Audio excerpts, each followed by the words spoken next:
This video is dedicated to James Humphreys. James, thank you. Niv MIzzet versus Thassa, and that is, yeah, not too bad. So we'll keep that one. I like being able to go for Preordain on turn 1. Draw into a Mystic Confluence. We are on the draw here, of course, so it's a Preordain, scry 2 and draw. Alright, there's a Steam Vents and an island. We'll bottom the island and draw into the Steam Vents because it fixes our colours a little bit better here. Now 2 blue mana held up for our opponent. There we see a Mizzium Mortars, so it can be another island for us into Talisman of Creativity. Our opponent is holding up priority but quickly passes it over. Alright, a Mycosynth Gardens. Can't copy our Talisman with that, it does have to be an artifact our opponent controls. And then we see more creature removal in turn and burn. I think we're fine getting down the Shatterskull Hammer Pass in tapped now that we've got a decent amount of creature removal. But as for now, let's go Demolition Field and we can get rid of the Mycosynth Gardens. Do that during my opponent's upkeep will be fine, I think, although they might have instant speed. Draw spells, and probably more likely that they're creature based in a Thassa deck, so I'll do it during my opponent's turn because they will get an untapped mana. And obviously Demolition Field acts as some nice colour fixing for us. Alright, we see a Panharmonicon from our opponent.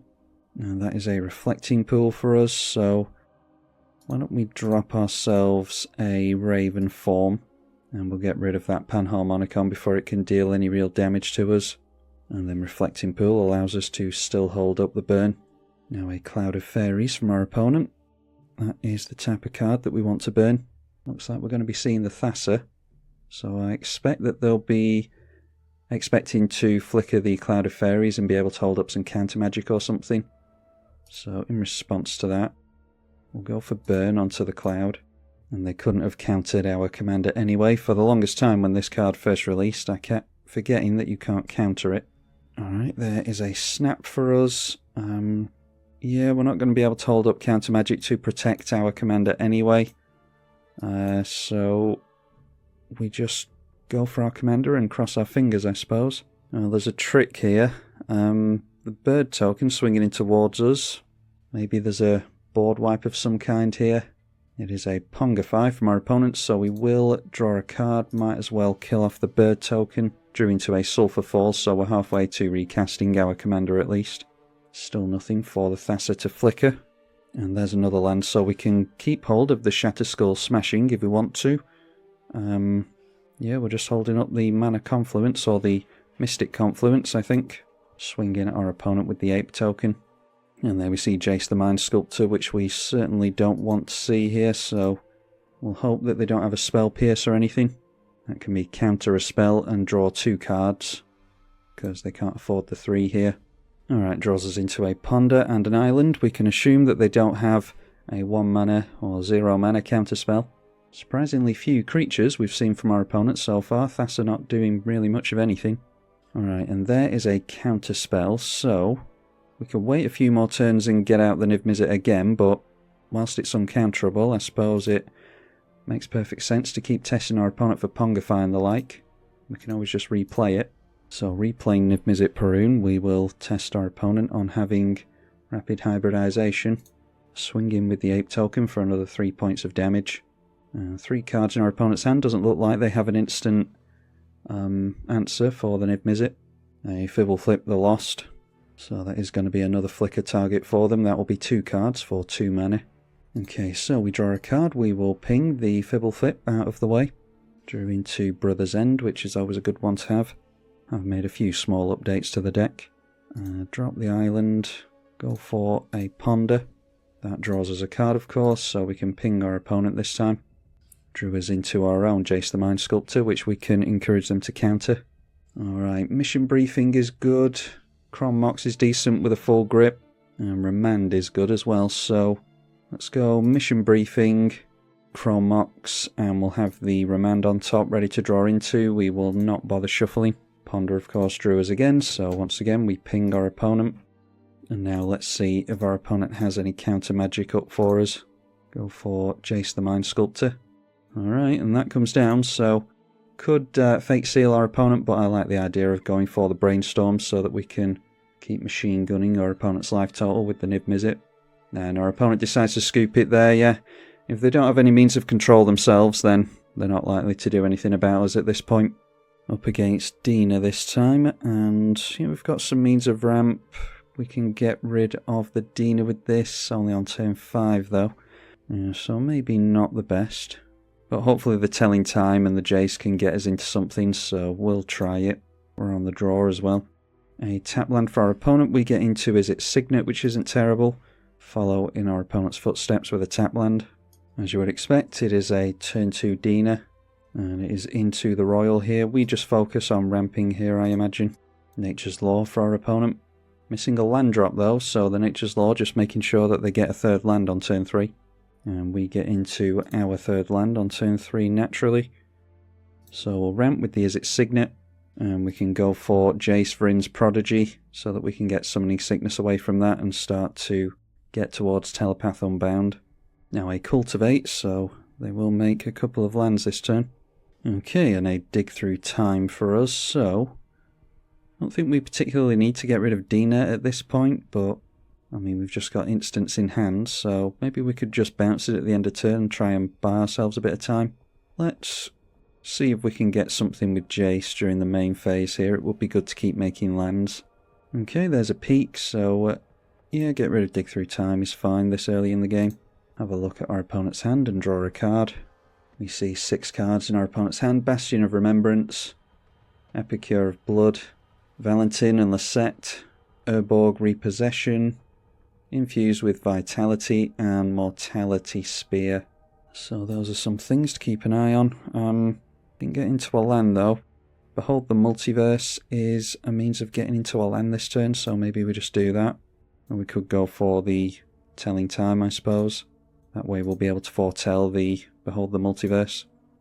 Alright, there's a bunch of lands on top. And then you can see that I forgot that the Niv MIzzet is uncounterable, so included Cavern of Souls at some point. We'll put an island into hand, mountain on top, and the other land can go on the bottom. So play the island, and we will foretell Behold the Multiverse, and pass the turn at that. We've held up a single blue mana on a couple of occasions here, so our opponent might worry about Spell Pierce and things like that. Epicure of Blood from our opponent. So trying to double up on the ping effects. And then our opponent decides to hold the Dina back. So we draw into the mountain, which we did know about. And there's no way for us to protect the Niv MIzzet at the moment, even if we play it. So let's go for the Jace again. Alright, there's a memory lapse. So we need 1 more mana in order to make use of that. Yeah, we'll get rid of this. Turn and burn. I've been keeping hold of it for the Dina, but I don't think our opponent's too powerful an opponent. So we'll go for the -2 onto the Epicure of Blood. Jace will still be able to have 3 damage dealt to it. And we'll go for Into the Royal at the end of our opponent's turn, I think. Maybe could have gone for Into the Royal on our opponent's turn actually and bounce this thing. That would have made them waste a bunch of mana. Yeah, that probably would have been a better idea. Debuff the Dina and bounce this thing. We can get into a land at the beginning of our next turn at least, then we'll be able to go Niv MIzzet, hold up the memory lapse. Infuse with Vitality now. So we lose some life to the Dina and the Epicure of Blood. And then we see Chromatic Lantern from our opponent, so I am going to go for the bounce now onto this thing. It means that we wasted the Jace ability there, and it is going to take a damage for no reason, but I'm not going to worry about it too much. That draws us into Cryptic Command, which is not a land. We do have the Foretold card though, Behold the Multiverse, and that is Scry 2, Draw 2. We know of 4 of the 6 cards that are in our opponent's hand.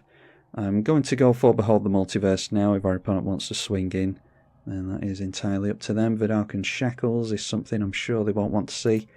Let's go on a Gate on the bottom, Shackles on top. That sees our land because we draw 2 cards there. Obviously draw 1 during the next draw step as well. Dina only having 1 power means we don't need too many islands for the Vidalcan Shackles.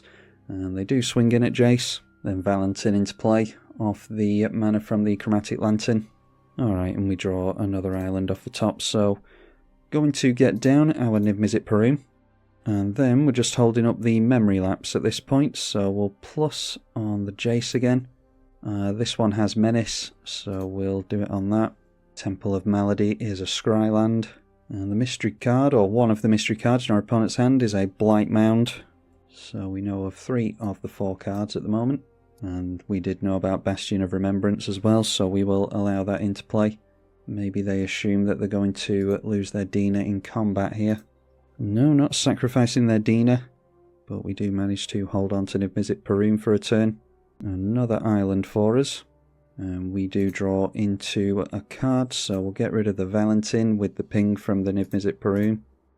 And pretty much take over the game here. Bastion of Remembrance going to trigger along with the other enchantment, so they will get a pest token. We lose a life to the Bastion of Remembrance, which means we lose another one to the Dina, because they gain life. So, yeah, before that thing does too much damage, let's drop an island. We'll get down this Vidalcan Shackles, I think. Tap that down straight away to steal away the Dina. And then I feel pretty good holding back the Dina as a blocker. I still want to be holding up the counter magic, so we'll just keep ticking up on the Jace. The pest token can get a debuff. We can actually go for the limit break on this, which I absolutely never do on the rare occasions I play this Planeswalker. 5 commander damage takes our opponent south of his starting life total. Will take us 5 turns to get lethal commander damage on our opponent at least. Oh, and there is a Beladros Witherbloom. We absolutely cannot allow that into play, so we'll go Cryptic Command here, counter a spell, and I'll draw a card. Wouldn't mind my opponent putting a bunch of life into Beladros, but yeah, that's a bigger dragon than ours. Go after the human soldier with the ping. And Cryptic Command draws us into another card, so we ping the pest token out of the way, taking damage to the Bastion of Remembrance every time. And our opponent with the life gain goes north of the starting life total again. This is the argument for commander damage. A lot of people don't like it, but against life gain decks and the like, you really do like commander damage, and being able to get a hasty amount of commander damage out really fast against combo players and stuff could be useful as well. So I am all for the 21 points of commander damage. We are not going to untap the Vidalcan Shackles because we want to keep hold of the Dina. There is a Robe of the Archmagi, one that I've just added to the deck. Ping our opponent. Get out another red source with the Wooded Foothills in a minute, but first we will play the Robe. Hopefully our opponent allows us to land it. Niv MIzzet is a wizard, so it only equips for 1. And then don't think we need to worry about haste from a Golgari player, so swing in with their Dina as well. Noteworthy that Dina will deal commander damage to our opponent. It's just going to take 21 turns to do it. Robe of the Archmagi is going to trigger. Draws us 5 cards, and that is 5 pings to our opponent. So now we're really starting to hurt our opponent. Would be good to go for the Seagate Restoration next turn, but I think we still want to be holding up the counter magic, so just get down the Coalition Relic and tick up on the Jace again. Just debuff the Dina. Urborg Repossession now. I am going to allow my opponent to do this because, frankly, I want my opponent to keep playing. Wouldn't mind getting another turn out of my opponent. If we can draw with the Robe again and then cast this, it'll be a hell of a lot of pings, and after that I don't really care what happens, to be honest. It's not like I'm going to throw the game or anything, but it would be cool to see those things go off. Now Mortality Spear. Attempting to put that onto the Vidalcan Shackles. Yeah, again, I'm not going to counter that because it's not exactly fun to steal my opponent's commander away, and yeah, I want them to keep playing here, so we will allow that as well. Drawing into a nice amount of cards here, including Mission Briefing and Fact or Fiction, which I can cast at the end of the turn if I want to. Our opponent might assume that we don't have any counter magic, but like I said, we are drawing cards. The Valentin being played again after being pulled out of the graveyard. I'll be able to ping that straight away with a Fact or Fiction, so Wooded Foothills for a mountain. And then at the end step we won't bother with a counter on the Coalition Relic. We will just cast ourselves a Fact or Fiction, put as many cards in our hand as possible. Ping the Dean, which will trigger the Bastion of Remembrance and the Blight Mound again, and we again begin to see why I wanted to get rid of the Dina. Okay, a Blasphemous Act, a Rewind, Jeweled Lotus, Electrolyze, and a Frostbite.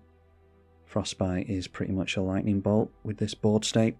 So we only care about the instants there. Don't care about Blasphemous Act or the Jeweled Lotus. Alright, so I'll take the Jeweled Lotus and the Frostbite. Frostbite is a nice clean way of getting rid of Dina.